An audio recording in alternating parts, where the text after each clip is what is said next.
So next we have Dr. NIRMAL talking to us about OT design and infrastructure requirement for NABH. That's something which I believe is very, very useful. And I first time learned all about OT design from his talk many, many years back. So over to Dr. NIRMAL. Thank you, Gagan, for having me here, and thank AIOC for the wonderful opportunity. So my topic is on the licenses, infrastructure, and OT requirement for accreditations. So these are my disclosure. Work as a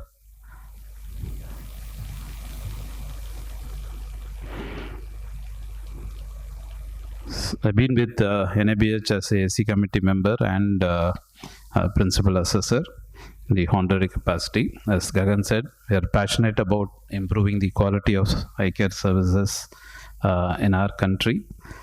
And so this is the triad of quality of care, the structure in which we deliver the care. So it all includes the resources, the place, the staff, and the entire organizational structure.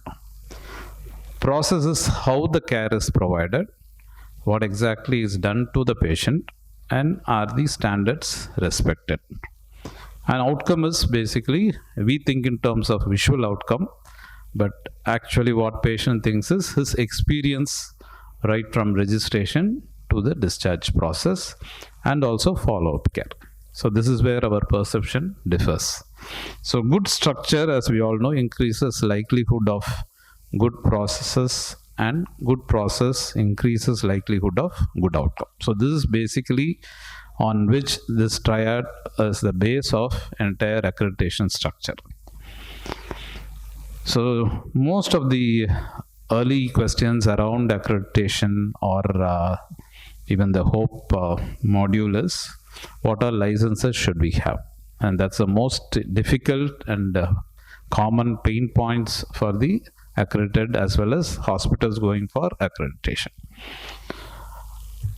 So one we have to understand is NABH has not put in all this licensing requirement, right? Very often they blame NABH for all this licensing issues, but actually these are existing rules, regulatory requirement for a hospital. So when you build a hospital, you have to build the structure as per the National Building Code.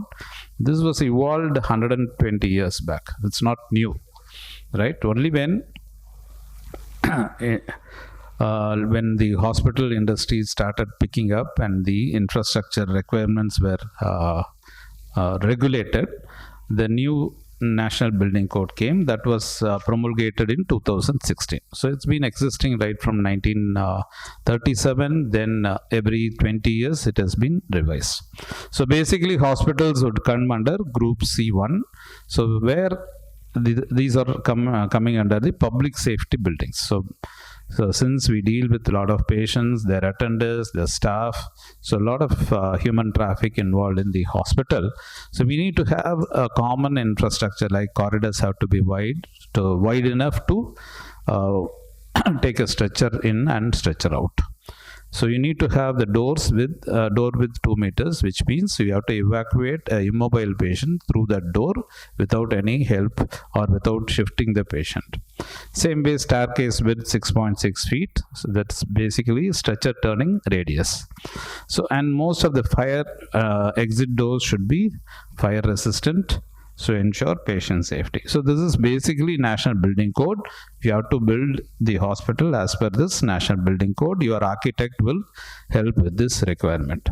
The next is the infection control system. So you need to have a heating, ventilation, and air conditioning system. We all know how we suffer in Kochi because of the hot, humid climate. Basically in hospitals, there is an added element called infection control. So in hot, humid conditions, some bacteria, some molds grow, so which should not happen.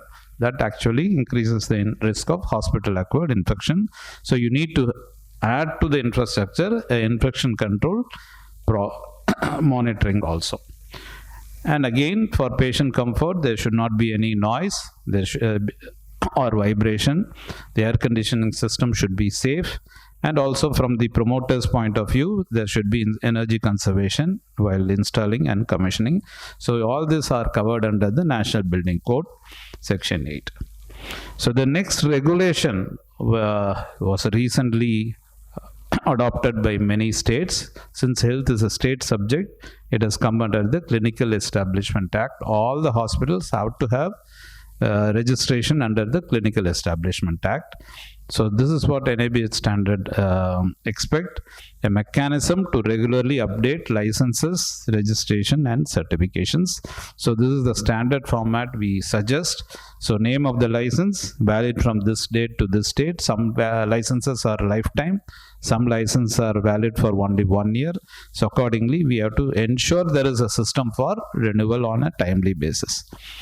Right. So what we did together during the drafting of ICAR standard is, since ICAR institutions are very small and with focused scope of services, we reduce the requirement for, unlike a general hospital. So the CEA, of course, mandatory. Fire NOC, if there is no fire NOC, at least a third-party audit for patient safety that fire systems are installed in that building has to be there. Then the Pollution Control Board, which is again a central act, which is mandatory. So if your biomedical wastage is mandatory, and if you are using a genset, you need to have a Pollution Control Board license. And if you are having a pharmacy, you need to have a retail license under the Drug and Cosmetic Act. So if it is outsourced, ensure the license is in that outsourced people name. If you are using narcotic drug, you might need to have narcotic drugs. Most of the eye hospitals may not have this. And if there is a cornea transplantation under the scope of services, you need to have a state registration under the HOTA Act. So these are essential licenses to go in for accreditation. Right. So there are certain other specific licensing or regulatory requirement. As I said earlier, you need to get a building permission and space allocation as per National Building Code. And then safe and hazard-free environment, so which again is very basic, fire NOC, PCB clearance and biomedical wastage. And conduct of doctors, so it's morally binding on us. So the law of tort is one law that will have repercussions on when we go beyond the call of ethics and moral duty. So now it is NMC, previously it was Medical Council of India. This is both for nurses as well as doctors. So I already told you about the importance of biomedical wastage. And right of the patient, again, consent is implied consent or express consent or qualified consent. It has to be informed consent. So this is under the RTI, it is obligatory on us to provide all the information if the patient demands within a particular time frame. You also have to share the records with the patients. And then the security of patients, particularly we have vulnerable patients, the pediatric age group as well as geriatric age group. We have to ensure that we take care of their safety.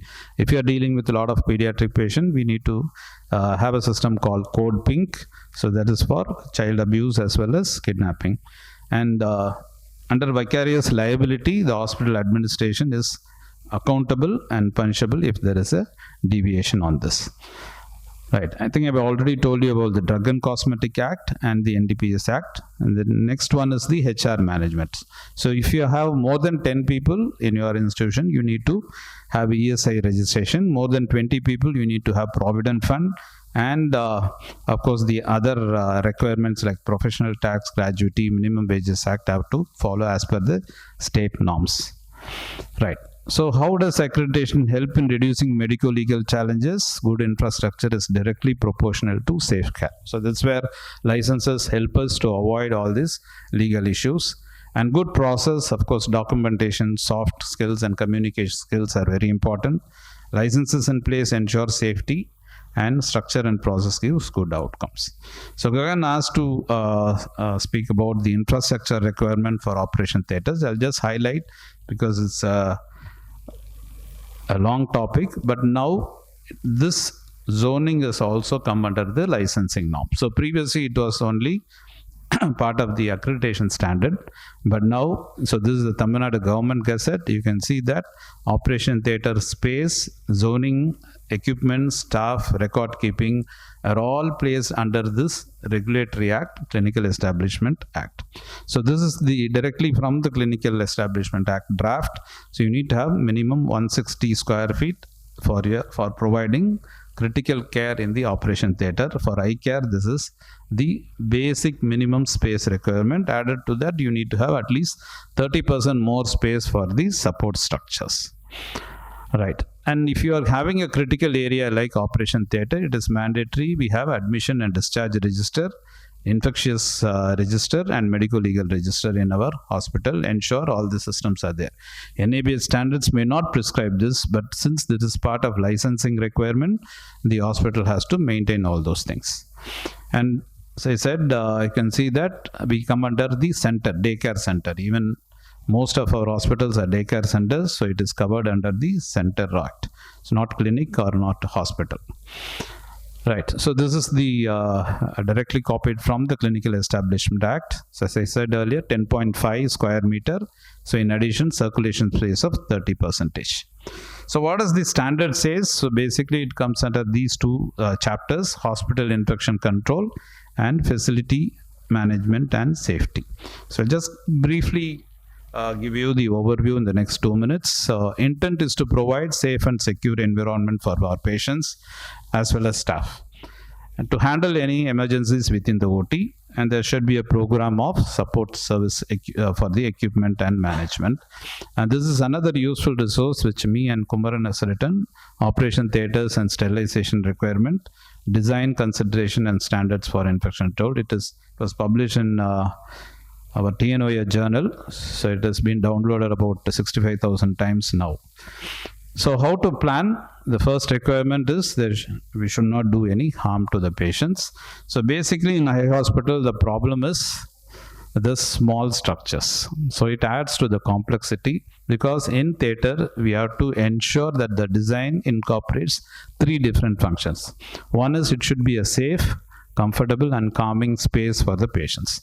Some patients develop claustrophobia when we have a dark, small space. So, and also it's difficult for the care providers to navigate, particularly in space difficult areas like Mumbai. We have to navigate the space during surgery. That's important. We also need space for our huge machinery. And third important aspect is infection control. So we need to provide zoning for the equipments, ventilation and unidirectional flow. So in small OT areas, incorporating all these elements is difficult, and that is where the complexity and difficulty for eye care hospitals. So there are softwares now available to calculate the space and requirement for operation theatre. I will not go into the details. So if you are going to upgrade or modify, please consult architect who are experienced in hospital designing and also NABH standard. So that will be easy and useful for the owners. So basically in operation theatre, it's not only the space, you also have to consider patient safety and infection control. That is a prime aim. You also deal with a lot of medications, so there has to be space for storing the medications. Equipment management is important. You also have to train your staff. But mainly when you are designing a theatre, ensure you take care of the long-term and short-term goals.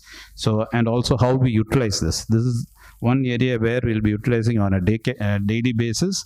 So you have to optimize the patient requirement as well as space requirement. So as I said earlier, 4 well-defined zone is important, and ideal design is that green area is sterile area. Then the support areas have to be semi-sterile, and then we have the administrative areas or the entry zones, and then finally the disposal corridor where the infected or soiled linen instruments are all taken care of, washed and reused or disposed. So basically you have to divide the space: cleaning, disinfection, sterilization area, but ensure this important principle, unidirectional flow, is followed up. So OT walls, these are some of the oft-repeated questions. So you can have any type of wall, but ensure that is easy to maintain and it is clean without any much of joints or sealing requirement. So dust proof, moisture proof, corners ideally it should be covered to prevent dusting and facilitate cleaning. Door should be 2-leaf, and ensure that there is some natural or general lighting coming up, because we'll be working in a dark environment. So if there is a space to see outside, it's good for our eyes as well as body. Then modular door, you can use stainless steel, but ensure it is medical grade, because we'll be using a lot of chemicals. So most often we see over a period of time there is a lot of corrosion as well as dent in the steel. Ensure the vendor uses good quality steel. If at all you bargain for the best. So the flooring, you can use the epoxy or vinyl flooring. So ensure that thickness is 3 mm and it is properly leveled, because epoxy generally over a period of 5 or 6 years, it can get damaged. And ensure you have a good surgical scrub area, whether sensor or knee operated. So over a period of time, it reduces strain on the surgeons and the team. So if you are not able to do proper zoning, this pass box can come to your rescue. It has multiple uses. It also has a UV germicidal lamp where you can store the items for some time.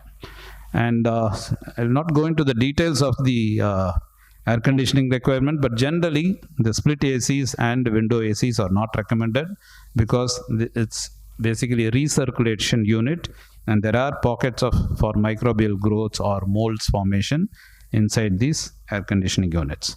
So if you are using any air conditioning unit, whether a split or the AHU system, ensure there is good engineering control. More than the installation, maintenance is very important for these structures. You have to ensure the AC ducts and filters are cleaned properly, filters are replaced properly, and also ensure there is no seepage in the plumbing lines.